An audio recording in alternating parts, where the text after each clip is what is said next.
नमस्कार दोस्तों, स्वागत है आपका नेस एजुकेशन में। दोस्तों अभी तक हम जो एसआई है, एसआई का जो एग्जाम है आपका अक्टूबर में एग्जाम होगा और इसके हम 2 वीडियो अभी तक आपको बना के दे चुके हैं, जिसमें एक वीडियो में हमने डिस्कस किया था कि जो एमपी एसआई में हिंदी के जो उपसर्ग हैं वो कौन कौन से पूछे गए थे। सारे टोटल उपसर्ग जितने भी पूछे गए थे वो मैंने आपको कवर कर दिए थे। इसके बाद मैं अभी एक जल्द ही प्रत्यय जो है आपके उसका भी वीडियो आपके लिए लेके आऊंगा, जिसमें सारे पेपर्स में जितने भी प्रत्यय के क्वेश्चन है वो सारे मैं आपको बताऊंगा। इसके अलावा दूसरा जो वीडियो था उसमें हमने इंग्लिश का वीडियो लिया था और इंग्लिश की वीडियो में हमने काफी चीजें कवर करी थी, जिसमें से मुख्य रूप से हमने जो मॉडल्स जो होते हैं और इसके अलावा प्रीपोजिशंस जो होते हैं उनके बारे में हमने बात की थी। तो अब मैं तीसरा वीडियो में लेके आया हूं जो 4 सितंबर 2016 को हुआ था और उसमें जनरल नॉलेज के जो क्वेश्चंस पूछे गए थे उसके बारे में हम यहाँ पे डिस्कस करेंगे। तो चलिए दोस्तों, हम स्टार्ट करते हैं एमपीएसआई का जो सॉल्व्ड पेपर है उसके बारे में। तो पहला क्वेश्चन है, Madhya Pradesh got the best tourism state award in. Madhya Pradesh को डैश में सर्वश्रेष्ठ पर्यटन राज्य पुरस्कार मिला। तो ये सन यहाँ पे पूछा जा रहा है मुख्य रूप से, तो ये 2013 है वैसे इसका आंसर। और अभी हाल में ही अगर हम बात करते हैं तो हाल में जो करंट अफेयर है आपका, करंट अफेयर्स में मध्य प्रदेश को भी हाल में ही फिर से ये अवार्ड मिला है और करीब 4-5 अवार्ड्स उसको एक साथ मिले हुए हैं। न्यू दिल्ली में ये अवार्ड मिले थे। और अगर आपने करंट अफेयर की वीडियो नहीं देखे हैं तो आप यहाँ नीचे लिंक में चले जाएं, डिस्क्रिप्शन में आपको करंट अफेयर्स के सारे वीडियोस की लिंक मिल जाएगी। चलिए दोस्तों, नेक्स्ट क्वेश्चन है हमारा, निम्न को मिलाएं और नीचे दिए गए कोडों के आधार पर सही उत्तर का चयन करें। तो कोड मैंने यहाँ पे नहीं लिए हैं, मैं डायरेक्ट आपको बता देता हूँ कि देखिए ये एक्चुअली यहाँ पे मंदिर के बारे में पूछा गया है कि जैसे केरल है तो केरल में कौन सा मंदिर है, उत्तर प्रदेश में कौन सा मंदिर है, आंध्र प्रदेश में कौन सा मंदिर है और पंजाब में कौन सा मंदिर है। तो देखिए केरल जो है आपका, केरल में है पद्म स्वामी मंदिर या पद्मनाभ मंदिर। और जो आपका उत्तर प्रदेश है यहाँ पर है आपका संकट मोचन मंदिर। आंध्र प्रदेश जो है आपका ये तिरुपति नामक जगह पर है तिरुपति मंदिर। और पंजाब में है दुर्गियाना मंदिर। तो ये इसका सही आपका मतलब जो कोड जो है वो होगा। नेक्स्ट हमारा, BSNL mobile was earlier known as. BSNL mobile को पहले डैश के नाम से जाना जाता था। तो सबसे पहले इसको जाना जाता था सेल 1 के नाम से। सेल 1 के नाम से जानते हैं। आज भी कई लोग मोबाइल को सेल नाम से बोलते हैं, ठीक है। और मैं आपको बता दूं जो बीएसएनएल है आपका, बीएसएनएल का फुल फॉर्म है आपका भारत संचार निगम लिमिटेड। भारत संचार निगम लिमिटेड। और इसके जो सीईओ हैं अभी करंट में, जो सीईओ हैं वो हैं मिस्टर अनुपम श्रीवास्तव। अनुपम श्रीवास्तव इसके करंट में सीईओ हैं। और ये बीएसएनएल को फाउंड किया गया था 15 सितंबर 2000 में। 15 सितंबर 2000 में इसको फाउंड किया गया था। अगर इसके हेडक्वार्टर की हम बात करते हैं तो इसका जो हेडक्वार्टर है वो है आपका न्यू दिल्ली में। नेक्स्ट क्वेश्चन हमारा, लैन जिसका पूर्ण रूप है एक कंप्यूटर नेटवर्क है जो कि एक सीमित क्षेत्र के भीतर कंप्यूटर परस्पर जोड़ता है। देखिए लैन जो है इसका फुल फॉर्म होता है local area network. Local area network. और एक पर्टिकुलर, जैसे एक अगर हम पर्टिकुलर बिल्डिंग की बात करते हैं, पर्टिकुलर बिल्डिंग में अगर हमें इंटरनेट कनेक्शन लेना हो या सिस्टम्स को जोड़ना हो, बहुत सारे कंप्यूटर सिस्टम्स की बात कर रहा हूं मैं, उनको जोड़ना है तो हम लोकल एरिया नेटवर्क के थ्रू ही उनको जोड़ते हैं। इसके अलावा एक होता है आपका मेट्रोपोलियन एरिया नेटवर्क और एक होता है वाइड एरिया नेटवर्क। तो मेट्रोपोलियन एरिया नेटवर्क जो आपका होता है, एक पर्टिकुलर जैसे यूनिवर्सिटी है तो यूनिवर्सिटी में जो पूरे सिस्टम्स आपस में कनेक्टेड होते हैं उसमें आपका मैन का यूज किया जाता है। और वैन जो होता है एक पूरा शहर इससे जोड़ा जा सकता है, तो उसको बोलते हैं वाइड एरिया नेटवर्क। ये तीन तरीके के प्रमुख जो नेटवर्क हैं वो ये होते हैं। नेक्स्ट है, the river often referred to as Vriddha Ganga और दक्षिण गंगा इज। अक्सर वृद्ध गंगा या दक्षिण गंगा कहलाने वाली नदी है। देखिए तो वृद्ध गंगा और दक्षिण गंगा बोली जाने वाली नदी है गोदावरी, या दक्षिण की गंगा, इसको दक्षिण की गंगा के नाम से भी इसको जाना जाता है। और ये यहाँ से देखिए आप महाराष्ट्र में नासिक जिले में एक जगह है त्र्यंबक गांव, वहां पे एक पहाड़ी से इसका उद्गम होता है और ये यहाँ से ऐसे फ्लो होती हुई महाराष्ट्र पर, अब जो पहले आंध्र प्रदेश में जाती थी अब लेकिन ये तेलंगाना में जाती है। और इधर से देखिए मध्य प्रदेश से एक नदी इसमें आती है बैनगंगा। बैनगंगा भी इसमें आके मिल जाती है। और भी इसकी जो पेनगंगा हो गई, पूर्णा हो गई, इंद्रावती हो गई, प्रवरा हो गई, ये सारी नदियां हैं जो इसकी सहायक नदियां, और फिर यहाँ पे जाके बे ऑफ बंगाल में या बंगाल की खाड़ी में जाके गिर जाती है। तो इस तरीके से ये नासिक में त्र्यंबक गांव से ओरिजिनेट होती है और महाराष्ट्र से ये ओरिजिनेट होती है, और ब्रत गंगा के नाम से या दक्षिण गंगा के नाम से या दक्षिण की गंगा के नाम से भी इसको जाना जाता है। तो इसका सही आंसर होगा गोदावरी। नेक्स्ट है, भारत में मैंग्रोव वनस्पति सबसे अधिक व्यापक डैश में है। तो ये सुंदरबन में सबसे अधिक है आपकी मैंग्रोव वनस्पति, और यह जैव विविधता की दृष्टि से भी एक महत्वपूर्ण स्थल है आपका। और ये जो मैंग्रोव वनस्पतियां हैं, ये समुद्र से जो भूमि का कटाव हो रहा है, उस कटाव से उन तटों की रक्षा करती हैं। और अब 1987 में पर्यटन मंत्रालय जो है, पर्यटन मंत्रालय ने इस वनस्पति के संरक्षण के लिए अभियान भी चलाया, मतलब एक कार्यक्रम इसके लिए चलाया है। और एक जो मैंग्रोव वनस्पति का अनुसंधान केंद्र है, मतलब राष्ट्रीय मैंग्रोव वनस्पति अनुसंधान केंद्र, ये है आपका उड़ीसा में। तो ये भी आपका इंपॉर्टेंट क्वेश्चन है। नेक्स्ट है, कौन सा भारतीय राज्य तीनों ओर से बांग्लादेश से घिरा हुआ है? तो देखिए, अगर यहाँ पे हम राज्य की बात करते हैं तो त्रिपुरा इसका सही आंसर है। और आप यहाँ पे देख सकते हैं त्रिपुरा को, कि जो त्रिपुरा है ये तीन तरफ से, यहाँ से देखिए यहाँ भी बांग्लादेश है, नीचे भी इसके बांग्लादेश है, इधर भी बांग्लादेश है। तो यहाँ से दो स्टेट इससे आसाम लग रहे हैं और मिजोरम लग रहा है, बाकी ये तीनों तरफ से आपका बांग्लादेश से घिरा हुआ है।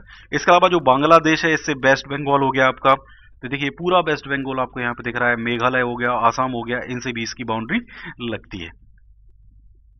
नेक्स्ट क्वेश्चन है हमारा, भारत के किस राज्य में अधिकतम वन आवरण है? तो देखिए ये पूरा मैं आपको मैप के माध्यम से समझाता हूँ। ये जहां जहां आपको ग्रीन एरिया दिख रहा है मैप में, वो सारा है जहां पे सबसे ज्यादा वन पाए जाते हैं। मतलब यहाँ पे इस मैप में टॉप 10 जहां पे फॉरेस्ट कवर ज्यादा है वो उसके बारे में यहाँ पे बताया जा रहा है। और 2014-15 का ये डेटा है। और इसमें देखिए मध्य प्रदेश जो है, मध्य प्रदेश सबसे पहले नंबर पे है इसमें, और दूसरे नंबर पर अरुणाचल प्रदेश आता है। ये आप पूरी लिस्ट यहाँ पे देख सकते हैं, 1 से लेकर 10 तक। मध्य प्रदेश हो गया, अरुणाचल प्रदेश, छत्तीसगढ़, महाराष्ट्र, उड़ीसा, कर्नाटक, असम, तमिलनाडु, आंध्र प्रदेश और उत्तराखंड। तो मध्य प्रदेश में जो है 77,462 किलोमीटर, सॉरी स्क्वायर किलोमीटर में आपके वन फैले हुए हैं। तो सबसे ज्यादा जो वनों का आवरण है वो मध्य प्रदेश में ही है, और सबसे कम जो है आपका वो पड़ता है आपका हरियाणा में। सबसे कम है वन, सबसे कम वन जो है वो आपके हरियाणा में पड़ते हैं। इसके अलावा अगर हम मध्य प्रदेश की ही बात करते हैं टोटल वनों की, तो देखिए सबसे ज्यादा वन यहाँ पे तो है ही। और 2015 की रिपोर्ट के अनुसार अगर हम देखें तो करीब करीब 25.13% जो भूमि है मध्य प्रदेश की वो वनों से आच्छादित है। और मध्य प्रदेश में करीब करीब जो प्रदेश में जो वन का क्षेत्र है, क्षेत्र की हम यहाँ पे बात कर रहे हैं, वो है आपका 94.69 हजार, मतलब इतना हजार स्क्वायर किलोमीटर, मतलब 94.69 हजार स्क्वायर किलोमीटर है। और ये लगभग पूरे मध्य प्रदेश का क्षेत्रफल का 30.71% है। मतलब मध्य प्रदेश में इतना वन आपका पाया जाता है। तो ये क्वेश्चन बहुत इंपॉर्टेंट है और आगे भी एग्जाम में ऐसे क्वेश्चन पूछे जाते रहते हैं। नेक्स्ट है, निम्न में से कौन सा राज्य जम्मू और कश्मीर की सीमा पर है? देखिए यहां पर अगर हम जम्मू और कश्मीर की मतलब सीमा की बात करते हैं तो पूरा मैप लिया मैंने। देखिए एक आपका हिमाचल प्रदेश हो गया और ये आपका पंजाब हो गया।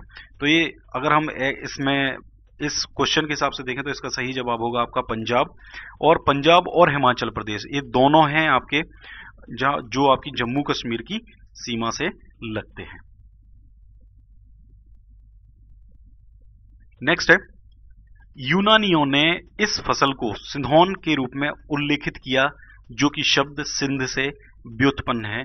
यह फसल कौन सी है? तो ये फसल है आपकी कपास, जिनको यूनानियों ने सिंधोन के रूप में उल्लेखित किया है, मतलब वो इसको सिंधोन के रूप में जानते थे। और ये जो शब्द आया है, ये शब्द आया है सिंध से।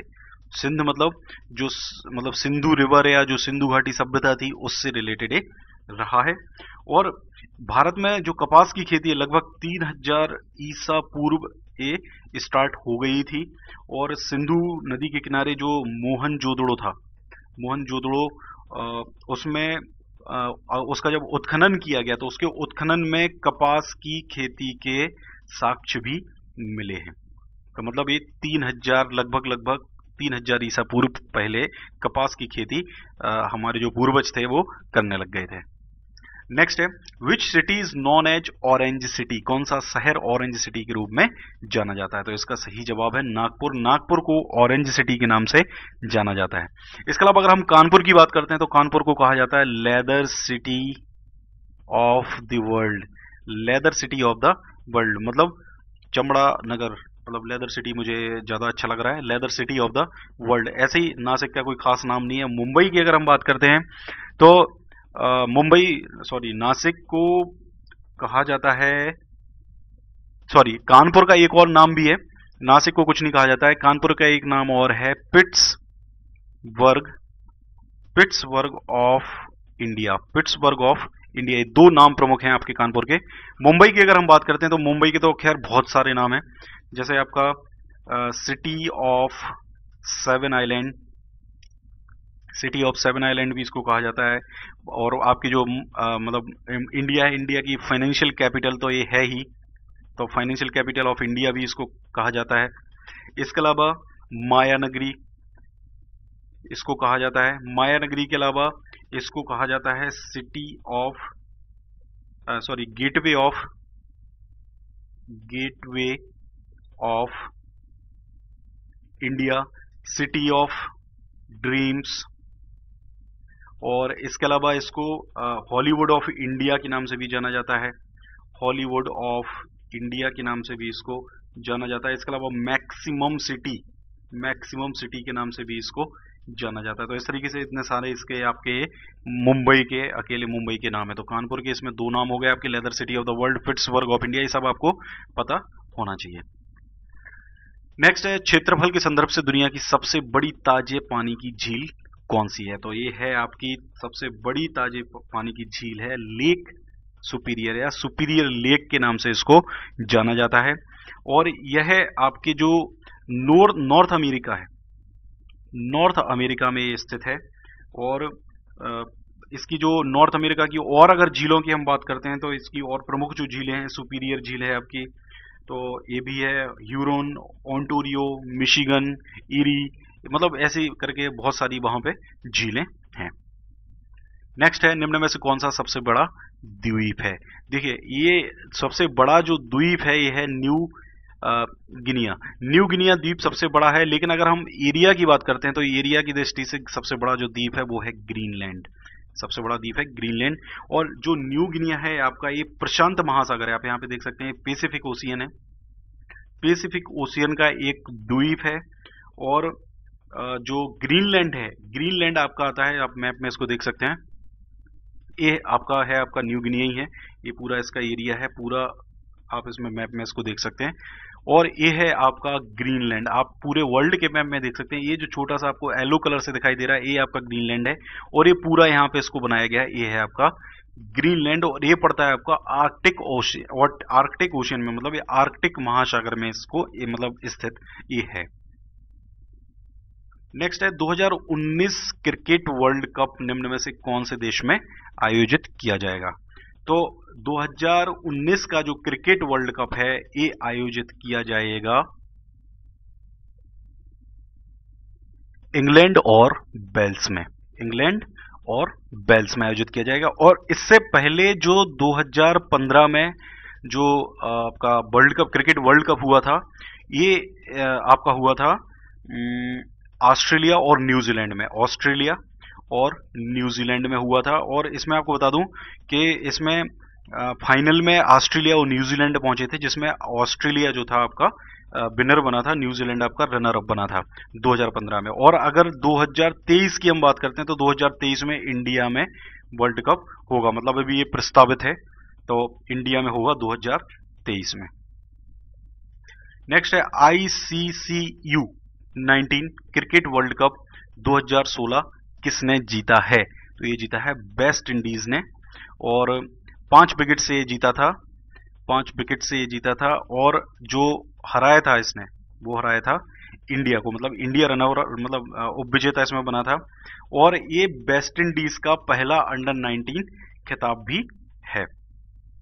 और ये जो इसका फाइनल हुआ था ये खेला गया था शेर ए बांग्ला स्टेडियम में, शेर ए बांग्ला स्टेडियम में इसको खेला गया था। और भारतीय टीम के जो कप्तान थे वो थे ईशान किशन, तो ये भी आपसे पूछे जा सकते हैं एग्जाम में, ईशान किशन थे। और जो वेस्ट इंडीज के कप्तान थे वो थे शिमरॉन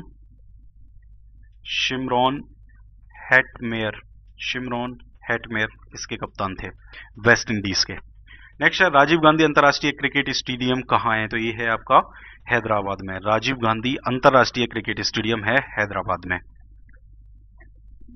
नेक्स्ट है बास्केटबॉल मैच में एक टीम से कितने खिलाड़ी कोर्ट में हो सकते हैं, तो बास्केटबॉल टीम में एक आपकी जो टीम है उसमें खेलते हैं 5 खिलाड़ी, मतलब टोटल खेलते हैं 2 टीमों में 10 खिलाड़ी। और दोस्तों मैं आपको बता दूं इस वीडियो से रिलेटेड जो भी आपके थ्योरी, जैसे फॉर एग्जांपल ये है तो इसको मैं पूरा डिटेल में एक वीडियो बना चुका हूं, तो ये सारी लिंक जो है वो आपको मैं डिस्क्रिप्शन में दे दूंगा, तो आप उनसे डिटेल में भी स्टडी कर सकते हैं कि बास्केटबॉल के अलावा फुटबॉल में कितने खेलते हैं, क्रिकेट में कितने खेलते हैं, या दूसरे जो स्पोर्ट्स हैं उनमें कितने खिलाड़ी होते हैं, किस उनका जो खेलने का जो ग्राउंड होता है उसको क्या बोला जाता है। जैसे आपका जो बास्केटबॉल है, बास्केटबॉल के जो ग्राउंड है उसको क्या बोलते हैं, कोर्ट, मतलब कोर्ट के ऊपर खेला जाता है। रिंग में क्या खेला जाता है, ये सब डिटेल में मैंने वीडियोस बनाए हुए हैं, तो यहाँ लिंक में डिस्क्रिप्शन में दे दूंगा, उनको आप जरूर देखें। नेक्स्ट क्वेश्चन, कौन आईसीसी क्रिकेट समिति के अध्यक्ष के रूप में नियुक्त किया गया है, तो ये आपके जो अनिल कुंबले हैं, अनिल कुंबले को इसमें अध्यक्ष के रूप में नियुक्त किया गया है। नेक्स्ट है निम्न में से किस देश में दुनिया का सबसे बड़ा रेलवे नेटवर्क है, तो ये यूएसए है जिसमें दुनिया का सबसे बड़ा रेलवे नेटवर्क है। नेक्स्ट है निम्न में से कौन सा देश गेहूं का सबसे बड़ा उत्पादक है, तो गेहूं सबसे ज्यादा होता है आपका चाइना में। और चाइना के मतलब चाइना गेहूं में तो सबसे पहले नंबर पे है ही, इसके अलावा ये कपास हो गया आपका, या फिर चावल हो गया, इनमें भी पहले नंबर पे है। इसके बाद अनानास हो गया, तो अनानास में भी ये पहले नंबर पर ही है। और अब आप ये वीडियो भी मैंने एक पूरा कंप्लीट बनाया हुआ है, अगर आपने देखा होगा तो आपको ये बताना है कि गेहूं का जो दूसरा उत्पादक देश है वो कौन सा है, गेहूं का दूसरा उत्पादक देश कौन सा है, आप इसको कमेंट करके मुझे बताएं। नेक्स्ट है हाल ही में शुरू हुई ई सक्षम आवेदन PMIS का पूरा नाम क्या है, जो अविरत रेल परियोजनाओं की ऑनलाइन निगरानी के लिए है, तो इसका फुल फॉर्म आपको बताना है। PMIS का फुल फॉर्म है project management and information system, project management and information system.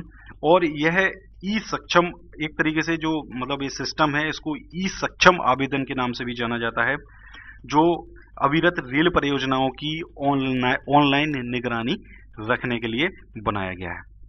Next है मुकुर्थी राष्ट्रीय उद्यान भारत के किस राज्य में स्थित है, तो मुकुर्थी राष्ट्रीय उद्यान है तमिलनाडु में, तमिलनाडु का फेमस ये मुकुर्थी राष्ट्रीय उद्यान है। और तमिलनाडु में इसके अलावा अगर हम देखें तो गिंडी, पालनी पहाड़ी आदि राष्ट्रीय उद्यान भी अवस्थित हैं। और अगर हम महाराष्ट्र में देखते हैं तो महाराष्ट्र के जो प्रमुख चंदोबी, नवेगांव, पेंच, बोरीवली ये हैं। गुजरात में गिर है, बसंदा है। और राजस्थान में तो सबसे प्रमुख जो हैं रणथंबोर, केवला देव, कुंभलगढ़। अब जो केवला देव है, ये केवला देव इसका नाम इसलिए क्योंकि यहाँ पे एक भगवान शंकर का एक मंदिर बना हुआ है जो केवला के नाम से, केवला देव भगवान के नाम से जाना जाता है, इसलिए इसका नाम पड़ गया केवला देव। तो ये भी मैं ऑलरेडी 1-2 बार डिस्कस कर चुका हूँ, अब मुझे वीडियो याद नहीं है एग्जैक्ट किसमें डिस्कस किया था मैंने। नेक्स्ट है नोबेल पुरस्कार विजेत सिद्धांत की खोज करते समय कौन से वैज्ञानिक भूमध्य सागर के नीले रंग से प्रेरित हुए थे, तो ये थे CV Raman, sir CV Raman थे जो इससे प्रेरित हुए थे। और इनको भौतिक शास्त्र में मतलब फिजिक्स में इनने जो प्रभाव दिया था, मतलब इनका जो डिस्कवरी थी रमन इफेक्ट या रमन प्रभाव, इसके लिए इनको फिजिक्स में नोबेल प्राइज दिया गया था। और ये दिया गया था 1930 में दिया गया था। और इसी जो सिद्धांत था, इसी सिद्धांत का जब वे प्रतिपादन कर रहे थे तब ये भूमध्य सागर के नीले रंग से प्रेरित हुए थे। नेक्स्ट है दिल्ली का प्रथम सुल्तान कौन था। तो अगर हम व्यापम के हिसाब से देखें तो देखिए आपका जो दिल्ली का प्रथम सुल्तान जो था वो इनमें से तो वैसे कोई भी नहीं है, लेकिन अगर व्यापम के हिसाब से देखें तो कुतुबुद्दीन ऐबक था, जिसने जो दिल्ली सल्तनत थी उसकी नींव रखी थी। दिल्ली सल्तनत की नींव रखी थी आपका कुतुबुद्दीन ऐबक ने, लेकिन इसने अपने आप को कभी भी सुल्तान घोषित नहीं किया था। ये आप हमारे हिस्ट्री के वीडियो में पूरा डिटेल में देख सकते हैं। मैंने मेडिवल हिस्ट्री के पूरे वीडियो सीरीज बनाई थी, उसमें आप देख सकते हैं। और पहला ऑफिशियल जो सुल्तान था दिल्ली का वो था इल्तुतमिश का दामाद, सॉरी इसका कुतुबुद्दीन ऐबक का दामाद इल्तुतमिश था, जो फर्स्ट सुल्तान आपका था। और कुतुबुद्दीन ऐबक ने अपने आप को, कुतुबुद्दीन ऐबक ने दिल्ली सल्तनत की खोज जरूर की, मतलब खोज नहीं बोलना चाहिए, इसने मतलब फाउंड जरूर किया था। दिल्ली सल्तनत की स्टार्टिंग इसने करी थी। गुलाम वंश जो था, सबसे पहले गुलाम हुआ करता था, और गुलाम वंश की स्थापना भी इसी ने की थी। मामलुक वंश के नाम से भी ये जाना जाता था। और 1206 में ये आया था और इसने गुलाम वंश की स्थापना की थी, लेकिन ये ज्यादा नहीं रह पाया था। 1210 में इसकी मृत्यु हो गई थी, और वो मृत्यु हुई थी पोलो खेलते टाइम, है जिसको हिंदी में चौगान बोलते हैं। तो घोड़े पे से गिर गया था पोलो खेलते टाइम और इसकी मृत्यु हो गई थी। तो इसके बाद फिर इसका जो दामाद था इल्तुतमिश, उसको फिर बनाया गया था नया सुल्तान। तो ये सुल्तान इसने अपने आप को कभी डिक्लेयर नहीं किया था, ये अंडर में था जो बगदाद के खलीफा थे, बगदाद के खलीफा के अंडर में ये था, लेकिन इसने अपने आप को सुल्तान घोषित नहीं किया था। तो अगर ऐसा क्वेश्चन आपके सामने आता है तो उस केस में आप कुतुबुद्दीन ऐबक ही लगाएं, बाकी ये सुल्तान पहला नहीं था। पहला सुल्तान था इल्तुतमिश, जिसने सही जो सुल्तान वाले काम किए थे। नेक्स्ट है किसने प्रसिद्ध देशभक्ति गीत सारे जहां से अच्छा हिंदुस्तान हमारा लिखा था। तो ये लिखा था अल्लामा इकबाल, अल्लामा इकबाल ने इसको लिखा हुआ था। नेक्स्ट है गुजरात के प्रथम मुख्यमंत्री कौन थे। तो गुजरात के जो प्रथम मुख्यमंत्री थे वो थे जीवराज मेहता, और ये चिमन भाई पटेल भी थे आपके, ये भी गुजरात के मुख्यमंत्री रहे हैं। केशु भाई पटेल भी आपके गुजरात के मुख्यमंत्री रहे हैं। तो जीवराज मेहता जो थे पहले कांग्रेस के थे, स्टार्टिंग में तो सब जगह कांग्रेस ही कांग्रेस थी, तो इन मतलब कांग्रेस के ये प्रथम मतलब मुख्यमंत्री थे। और जो केशु भाई पटेल थे, केशु भाई पटेल बीजेपी के पहले मतलब सीएम थे, बीजेपी के पहले ये सीएम थे। और केशु भाई पटेल एक बार सीएम बने, फिर दूसरी बार भी सीएम बने थे, और इनके बाद फिर नरेंद्र मोदी सीएम वहां पे बने थे। तो 1998 से लेकर बीजेपी गुजरात में आज तक है। और नरेंद्र मोदी के बाद फिर बनी थी आनंदीबेन पटेल, आनंदीबेन पटेल के बाद फिर बने थे विजय रूपाणी। तो इतने वहां पर फिर बन चुके हैं, मतलब केशु भाई पटेल दूसरी बार भी बीजेपी के बने थे। इसके बाद फिर नरेंद्र मोदी आए थे, तो नरेंद्र मोदी काफी टाइम तक रहे, करीब 3 पंचवर्षीय तक ये रहे थे। उसके बाद फिर आनंदीबेन पटेल आई थी, क्योंकि नरेंद्र मोदी जी आपके प्रधानमंत्री के लिए चुनाव लड़ना था उनको। इसके बाद फिर विजय रूपाणी, अभी हाल में विजय रूपाणी यहाँ के सीएम है। तो आपको एक क्वेश्चन यहाँ पे कमेंट करके मुझे बताना है कि गुजरात में अभी गवर्नर कौन है, मतलब गुजरात के जो राज्यपाल हैं वो अभी कौन है, आपको कमेंट करके बताना है। आपने अगर ये वीडियो देखा होगा तो आप जरूर कमेंट करके बताएंगे। नेक्स्ट है भारतीय ध्वज में उपस्थित चक्र में कितनी तीलियां हैं। तो टोटल तीलियां होती हैं 24। नेक्स्ट है निम्न में से कौन सा भारतीय वायुसेना में सर्वोच्च पद है। Air commander, air marshal, wing commander और ग्रुप कैप्टन। देखिए इनमें से कोई भी नहीं है वैसे तो, लेकिन अगर इसी क्वेश्चन की अगर हमें बात करनी है तो इस क्वेश्चन में जो आपका एयर मार्शल है, इस क्वेश्चन के हिसाब से अगर हमें ये देखना है, इसमें क्वेश्चन पूछा गया विच अमंग द फॉलोइंग, मतलब इनमें से कौन सा है, तो उस हिसाब से एयर मार्शल आपका सबसे बड़ा पद है। लेकिन एयर मार्शल के ऊपर भी एक पद होता है एयर चीफ मार्शल, और एयर चीफ मार्शल के बाद होता है फिर आपका एयर मार्शल, और एयर मार्शल के बाद फिर होता है air vice marshal, air vice marshal, और इसके बाद फिर होता है एयर कॉमोडोर, उसके बाद फिर होता है आपका ग्रुप कैप्टन, उसके बाद फिर होता है wing commander, wing commander, wing commander के बाद होता है स्क्वाड्रन लीडर, स्क्वाड्रन लीडर, और स्क्वाड्रन लीडर के बाद होता है फ्लाइंग लेफ्टिनेंट, फ्लाइंग लेफ्टिनेंट, और जो लेफ्टिनेंट की स्पेलिंग है, लेफ्टिनेंट की स्पेलिंग भी जनरली एग्जाम में पूछी जाती है, तो आप इस स्पेलिंग को भी याद रखें। इसको ल्यूटिनेंट बोला जाता है, ल्यूटिनेंट स्पेलिंग का प्रोनाउंसिएशन होता है, बोलते हैं उसको लेफ्टिनेंट है। नेक्स्ट फिर इसके बाद होता है फ्लाइंग ऑफिसर। तो इस हिसाब से अगर देखा जाए तो एयर मार्शल इस ऑप्शन के हिसाब से सही है, लेकिन सबसे बड़ा जो पद होता है वो होता है एयर चीफ मार्शल का। नेक्स्ट है जोवट हटनी नदी में एक सिंचाई नहर है, यह डैश के दाहिने किनारे पर स्थित सहायक नदी है। तो ये नर्मदा की सहायक नदी है, मतलब इसका जो ऑप्शन होगा वो होगा नर्मदा रिवर। और जो जोवट परियोजना है ये हथनी नदी पर है, हथनी नदी पर है। और जो इस परियोजना से जो लाभान्वित जिला है वो है आपका धार जिला। और इस परियोजना का जो एक और नाम है वो है चंद्रशेखर आजाद सागर परियोजना। चंद्रशेखर आजाद सागर परियोजना के नाम से भी इसको जाना जाता है। नेक्स्ट क्वेश्चन है जातीय संसद डैश का सर्वोच्च विधायी निकाय है। देखिए जातीय संसद जो है आपकी, ये आपका जो बांग्लादेश है वहां की जो संसद है उसको जातीय या JTIYO उसको बोला जाता है, जातियों या जातीय, जो भी इसका प्रोनाउंसिएशन हो। तो जातीय संसद का बांग्लादेश का सर्वोच्च ये विधायी निकाय है, मतलब वहां की ये संसद है, जैसा हमारे यहाँ की संसद है ऐसे ही वहां की जो संसद है उसको बोला जाता है जातीय। और 201 और मैंने एक PDF फाइल क्रिएट करी थी, मैं आज टेलीग्राम पे इसको अपलोड कर दूंगा। इसमें जितने भी देश हैं, प्रमुख जितने भी देश हैं, उनकी जितनी भी संसद हैं, उनके देश और उनकी संसद के नाम मैंने उस PDF फाइल में इंक्लूड किए हैं, क्योंकि एक क्वेश्चन एग्जाम में जरूर पूछा जाता है और आपसे भी आगे अपकमिंग ASI में और SI में जरूर पूछा जाएगा। नेक्स्ट है सारनाथ का सिंह चतुर्भुज स्तंभ शीर्ष किस राजवंश की कला का नमूना है। तो ये आपका मौर्य राजवंश जो था, जो द ग्रेट अशोका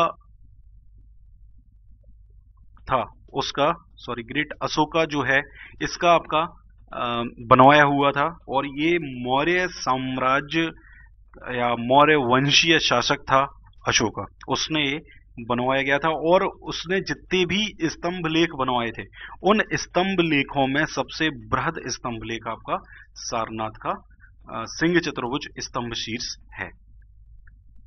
नेक्स्ट है आर्य समाज डैश के द्वारा प्रारंभ किया गया था। तो आर्य समाज की जो स्थापना की थी वो की थी स्वामी दयानंद सरस्वती ने, ये की गई थी 1875 में मुंबई में। 1875 में मुंबई में इसकी स्थापना की गई थी, लेकिन कुछ टाइम के बाद इसका जो हेडक्वार्टर था या मुख्यालय था वो बंबई से लाहौर शिफ्ट कर दिया गया था। और इनका जो नारा था स्वामी दयानंद सरस्वती का वो था वेदों की ओर लौटो, वेदों की ओर लौटो। और मतलब आर्य समाज ने कई स्थानों पर दयानंद आंग्ल वैदिक स्कूल या DAV इस नाम से कई स्थापना भी करी गई है आर्य समाज में। इनमें ये लोग वेद जो थे, जैसे इनका नारा था वेदों की ओर लौटो, तो इसमें वेदों को इन्होंने सबसे प्रमुख बताया और इन्होंने 10 सिद्धांतों का प्रतिपादन किया था। और आर्य समाज की एक प्रमुख पुस्तक है जिसका नाम है सत्यार्थ प्रकाश। तो ये भी आपसे एग्जाम में क्वेश्चन पूछा जा सकता है। नेक्स्ट, किस महाद्वीप में प्रथम विश्व युद्ध लड़ा गया था। तो ये लड़ा गया था यूरोप महाद्वीप में। और प्रमुख कंट्री जो थे आपकी, ये हुआ था 1914 से लेके 1918, 4 साल ये चला था प्रथम विश्व युद्ध, वर्ल्ड वार फर्स्ट। और यूरोप में ये लड़ा गया था और इंग्लैंड, फ्रांस, सर्बिया, जापान, रूस, अमेरिका, इन सब देशों ने इसमें भाग लिया था। इसके अलावा जो दूसरे थे, मतलब अपोजिट साइड, वो थे जर्मनी, इटली, ऑस्ट्रिया, तुर्की, बुल्गारिया, हंगरी, ये सब इसमें देश थे। लेकिन इसमें जो आपका इंग्लैंड, फ्रांस, सर्बिया, जापान, जो रूस, अमेरिका, ये सब थे, इन लोगों की इसमें जीत हुई थी। नेक्स्ट क्वेश्चन है जावेद अख्तर को सर्वश्रेष्ठ कहानी के लिए पहला फिल्म फेयर पुरस्कार किस फिल्म के लिए मिला था। तो ये मिला था इनको जंजीर फिल्म के लिए। और जावेद अख्तर के बारे में तो खैर बताने की जरूरत ही नहीं है, सब लोग इनको जानते हैं। सरदार वल्लभ भाई पटेल अंतर्राष्ट्रीय हवाई अड्डा कहाँ स्थित है? तो इसका भी एक पूरा कंप्लीट वीडियो है, वो जरूर देखें, आपको लिंक डिस्क्रिप्शन में दे दूंगा, क्योंकि मैंने वहां पे ट्रिक्स भी बताई हैं कि आपको इनको याद कैसे करना है, मैप के थ्रू मैंने सब कुछ बताया हुआ है। तो सरदार वल्लभ भाई पटेल जो कि गुजरात के थे, तो इनमें से गुजरात का जो भी ऑप्शन है, अहमदाबाद ही यहाँ पे ऑप्शन दिख रहा है, क्योंकि गोवा हो गया, नई दिल्ली होगी, रायपुर हो गया, तो अहमदाबाद में ये आपका है सरदार वल्लभ भाई पटेल अंतर्राष्ट्रीय हवाई अड्डा। किस देश में विश्व का सबसे बड़ा डाक जालक्रम है? तो ये है भारत। भारत में सबसे बड़ा डाक जालक्रम का मतलब हो गया डाक नेटवर्क। दुनिया का सबसे बड़ा डाक घर का नेटवर्क भारत में है, और सबसे अधिक डाकघर जो हैं वो विश्व में, विश्व की बात कर रहा हूं मैं यहाँ पे, वर्ल्ड में सबसे अधिक जो डाकघर हैं वो इंडिया में ही हैं। और इसकी जो शुरुआत थी ये 1766 में करी गई थी, और उतने टाइम पे जो लॉर्ड क्लाइव गवर्नर जनरल यहाँ पे था, लॉर्ड क्लाइव, इसने ये शुरुआत करवाई थी। नेक्स्ट है 2015 में झुम्पा लाहिरी को उनकी कौन सी किताब के लिए DSC दक्षिण एशियाई साहित्य पुरस्कार से नवाजा गया? तो ये जो मतलब झुम्पा लाहिरी मतलब जो थे, इनको ओनली गुडनेस इस बुक के लिए ये अवार्ड दिया गया था, DSC दक्षिण एशियाई साहित्य पुरस्कार। अब देखिए दोस्तों, ये 2015 की बुक है, मतलब एक करंट अफेयर का यहाँ पे आपसे क्वेश्चन पूछा गया है, तो करंट अफेयर। अच्छा दोस्तों, एक चीज और मैं आपको बताना चाहता हूँ कि जब भी आप अभी ASI का एग्जाम होने वाला है और ASI का एग्जाम होगा, इसके अलावा पटवारी का एग्जाम होगा, तो ये 3 आपके एग्जाम होंगे। इसके बाद फिर संविदा का एग्जाम होगा, तो MPPSC का भी एग्जाम होगा। इन एग्जाम की मैं जो व्यापम करवा रहा है इनके बारे में बता दूं भी, जेल प्रहरी में मध्य प्रदेश का जीके पूछा गया है, सिर्फ मध्य प्रदेश का जीके। तो ऐसा जरूरी नहीं है कि आपसे ASI में भी सिर्फ मध्य प्रदेश का जीके ही पूछा जाए और SI में भी मध्य प्रदेश का जीके पूछा जाए, क्योंकि पिछली बार जो जेल प्रहरी का एग्जाम हुआ था, उस जेल प्रहरी के एग्जाम में पूरा कंप्लीट जीके पूछा गया था, इंडिया का भी जीके भी था, वर्ल्ड के भी काफी क्वेश्चन थे, और मध्य प्रदेश का तो था ही था। तो आप ऐसा बिल्कुल सोच के ना चलें कि जेल प्रहरी में पूछा गया है तो इसमें भी पूछा जाएगा, क्योंकि ASI का बड़ा एग्जाम है, SI का और बड़ा एग्जाम है, ऐसे ही सेम पटवारी का है। तो यहाँ पे आप मतलब बिल्कुल मध्य प्रदेश का आप पढ़ लें, ये बहुत अच्छी बात है, ज्यादा पढ़ लें बहुत अच्छी बात है, लेकिन आपको पूरी इंडिया का जीके कवर करना होगा और पूरी इंडिया का करंट अफेयर आपको कवर करना पड़ेगा। इसके अलावा मध्य प्रदेश का जो करंट अफेयर है वो तो खैर एक अलग बात है। चलिए दोस्तों, नेक्स्ट क्वेश्चन देखते हैं। वस्तुतः किस तालवाद्य के नाम का अर्थ मिट्टी का बना है? तो जैसा यहाँ नाम से पता चल रहा है, मृदंगम, ये है आपका, इसका अर्थ होता है मिट्टी का बना हुआ। नेक्स्ट क्वेश्चन है, केंद्रीय माध्यमिक शिक्षा परिषद CBSE का नव नियुक्त अध्यक्ष कौन था? तो इसका जो सही आंसर है वो है राजेश कुमार चतुर्वेदी।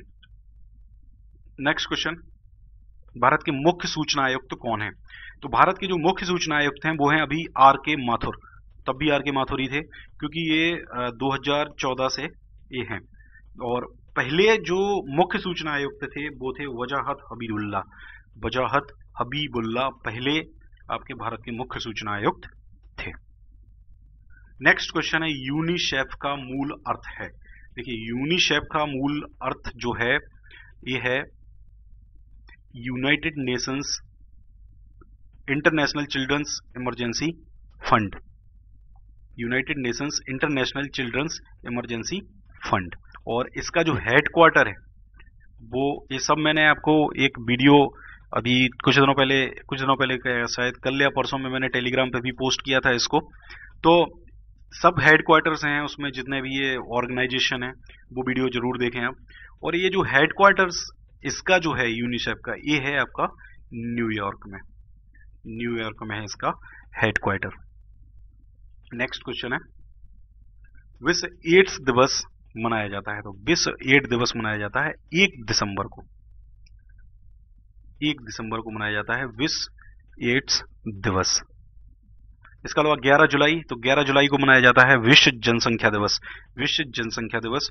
और इसके अलावा 5 दिसंबर, तो 5 दिसंबर को मनाया जाता है अंतर्राष्ट्रीय स्वयंसेवक दिवस, अंतर्राष्ट्रीय स्वयंसेवक दिवस।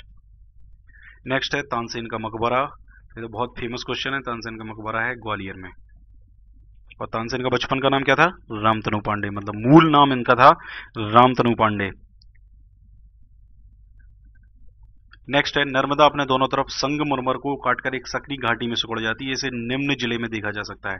तो ये तो देखिए जो सकरी घाटी जो संगमरमर की दोनों तरफ है ये आपका जबलपुर जिले में है। जो आपका इस पे बनने वाला जो जिसको बोलना चाहिए जलप्रपात जो बनता है भेड़ा घाट धुआंधार जलप्रपात जो बनता है इस पे, और मतलब नर्मदा जो है संगमरमर का जो पर्वत है दोनों तरफ से मतलब उसको काट के बीच से उसके निकलती है। नेक्स्ट है महेश्वर से बहने वाली महत्वपूर्ण नदी, तो वो है आपकी नर्मदा, और महेश्वर जो है इसकी साड़ियों के लिए भी जाना जाता है, और यहाँ पे कुछ महल वगैरह भी हैं उनके लिए भी महेश्वर काफी फेमस है। नेक्स्ट है मध्य प्रदेश में सबसे उच्च शिखर कौन सा है, तो लगभग हर तीसरे एग्जाम में क्वेश्चन पूछा जाता है। ये है धूपगढ़ शिखर, और इसकी ऊंचाई है करीब 1352 मीटर, और कहाँ स्थित है, महादेव श्रेणी में स्थित है। नेक्स्ट क्वेश्चन हुए भोपाल में पैदा हुए पटौदी के नवाब थे, तो भोपाल में पैदा हुए पटौदी के नवाब थे मंसूर अली खान, और ये क्रिकेट खेल से संबंधित खिलाड़ी रहे, मतलब क्रिकेट जिनको नवाब पटौदी के नाम से जाना जाता है। तो दोस्तों नेक्स्ट क्वेश्चन है प्रथम भारतीय अंतरिक्ष यात्री, तो प्रथम भारतीय अंतरिक्ष यात्री थे राकेश शर्मा, जो सबसे पहले जिन्होंने अंतरिक्ष में जो सबसे पहले पहुंचे थे। नेक्स्ट है सही कथन पहचानिए, प्लूटो सौर परिवार में दूरतम ग्रह है, धूमकेतु की पूंछ हमेशा सूर्य से दूर निर्देशित होती है, 21 जून को सूर्य ठीक पूर्व में उगता है, सूर्य की पृथ्वी से दूरी 8 प्रकाश वर्ष है। तो इसका सही आंसर है धूमकेतु की पूंछ हमेशा सूर्य से दूर निर्देशित होती है। जैसे अगर यहाँ पर सन है तो जो धूमकेतु होगा उसकी जो पूंछ होगी, टेल जिसको हम बोलते हैं इसकी, ये इस तरीके से होगी, मतलब सूरज के जस्ट अपोजिट डायरेक्शन में ये होती है। तो दोस्तों ये थे हमारे एसआई में पूछे गए क्वेश्चन 4 सितंबर के। आपको वीडियो कैसा लगा कमेंट करके जरूर बताएं। थोड़ा सा वीडियो ज़्यादा बड़ा हो गया है, लास्ट में मेरी आवाज़ भी थोड़ी सी कम हो गई थी, बहुत देर से बोल रहा हूँ। इससे पहले भी 1-2 वीडियो रिकॉर्ड कर चुका था। और हमारा टेलीग्राम का जो चैनल है उसको आप जरूर ज्वाइन करें, वहाँ पर मैं इसकी PDF फाइल शेयर कर दूंगा, और ये उसकी लिंक है जिससे आप ज्वाइन कर सकते हैं, चैनल की लिंक है जिससे आप सब्सक्राइब कर सकते हैं, फेसबुक पेज हमारा, ये फेसबुक ग्रुप है, सब लिंक आपको नीचे डिस्क्रिप्शन में मिल जाएंगी। इसके अलावा अपने दोस्तों के साथ ये वीडियो जरूर शेयर करें। Thank you very much.